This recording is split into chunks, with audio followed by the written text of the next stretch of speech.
Step 1. Switching off and storing the mic. First, switch off the wireless mic by pressing and holding the green or orange button at the bottom of the mic until the display turns off. Once the mic is off, you can return it to the AV room and put it in the drawer in the position you took it out.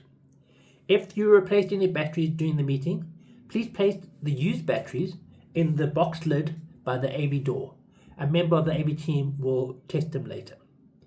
Shut down the ProPresenter PC if you used it.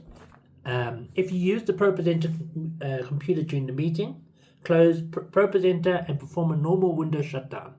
Wait until the computer is completely powered off before continuing.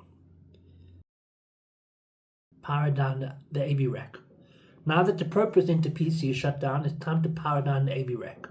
Turn off both UPSs at the bottom of the rack and confirm that they are powered down. Then go to the DB board in the AV room and switch off all the circuit breakers supplying the AV rack their power.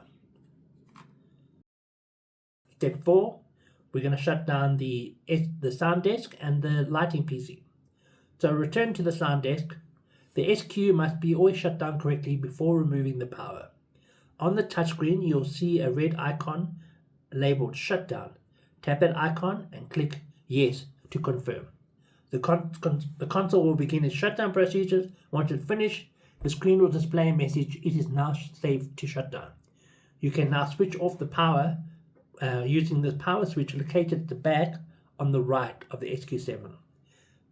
Please replace the protective cover on the SQ7 before leaving the sound desk.